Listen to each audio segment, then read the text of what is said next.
Welcome, distinguished guests all. For those that don't know me, I'm Ken Allen and very proud to be the Chairman Emeritus of Advance, and I'm very sorry that I can't be with you today. Advance, as we all know, is the leading professional network for the 1 million Australians living and working overseas. It is an honour for me to open this Emerging Leaders Summit, which has the attention of our Prime Minister and business leaders in both Australia and India. Our plan is to help shape that relationship between our two countries. This is a relationship that goes back a long way and is a relationship that requires nurturing. We need to strengthen the strong links that bind us. Australia is a part of an ancient nomadic culture that has survived for over 50,000 years.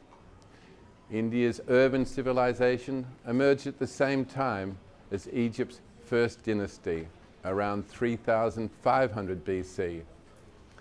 Legend has it that in the 1790s, soon after the settlement of Australia, a ship named the Hunter was loaded with coal in Australia and dispatched to Bengal, our first ever export of coal to anyone. Look at that now, with uranium very much on the agenda. There is much more. At Gallipoli in 1915, in the battle that was a turning point in Australia's national consciousness, 8,700 Australians died at Anzac Cove, while 1,870 Indians died elsewhere in the peninsula.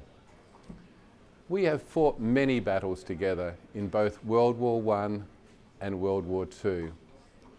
We both faced the Indian Ocean, a sea of opportunity, a sphere of relative peace, an ocean that carries trade between South Asia, East Asia, the Middle East, Australia and India. An ocean covering about 20% of the water on the Earth's surface. An ocean that currently provides an estimated 40% of the world's offshore oil. Look at that as an environmental challenge. An ocean that will be centre stage for many of the geopolitical challenges of the 21st century. Australia and India preside at two ends of this mighty ocean. Then there is cricket. We both share a great love of cricket. The first Australian cricket tour of India was in the 1950s. Crowds came to the matches like we in Australia had never seen before. I was just a mere lad at the time.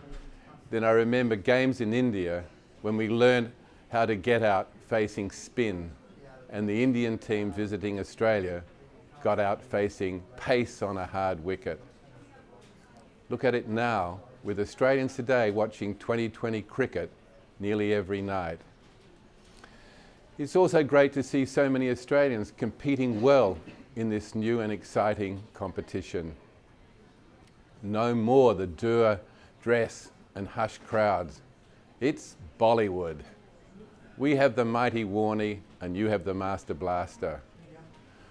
All that is history, and a task at this summit is to build on those ties for the future and to produce some outcomes that reflect our Prime Minister and fellow Australians' strong view of the importance of this relationship, a relationship based on friendship and a shared future. Today our exports to India and our imports from India are fairly basic. Much more can be done in technology, research, professional services, and the list goes on and on. We want to know more about how to achieve a wide range of objectives. At this time, more Indian citizens are choosing to spend time or to settle in Australia. According to the consultancy firm Macroplan, Indian migrants will be one of the largest community in Australia in the next 15 years. 11.2% of migrants to Australia will come from India. The Indian government estimates that the Indian diaspora in Australia numbers as many as 450,000, and in 2008 there will be over 120,000 Indian students enrolled in Australia. This is a great opportunity for both India and Australia. Australia is a diverse country with over 28% of our population born elsewhere. This diversity continues to challenge us and to help build a tolerant and vibrant society. The Australian government has now put the relationship with India at the forefront of our international partnership. The G20, which includes India, China and Australia, reflects a rebalancing of global architecture to the realities of the new economic and strategic structures. So how do we strengthen our economic and cultural ties? This summit will explore the roles India and Australia can play together. We plan to put you all to work. We think this summit will unlock ways to better harness the skills, expertise and ideas of the exceptional people in this room. The outcomes of this summit will be tabled in the form of recommendations to the Prime Minister of Australia, the Honourable Kevin Rudd. These recommendations will also be disseminated through Advance's global network. Advance, which as you know, is a dynamic and diverse global community of Australians, professionals and graduates of Australian institutions who are living abroad. Our membership spans 80 countries and include extensive networks of contacts and expertise.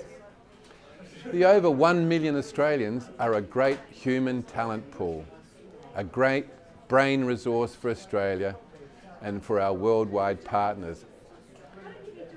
Personally, I would like to see an outcome of this summit recommending strategies for developing innovation, partnerships between both countries that harness and commercialise new technologies being developed that lead to more socially inclusive and economically prosperous societies for us both.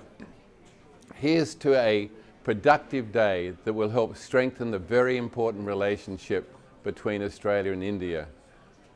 Personally, I would like to wish all the best to all our Indian friends back home and here. I would like to wish you all the very best for today. Once again, I apologise for not being with you and thank you very much to the commitment that you've made to this great summit. Thank you and have a great day.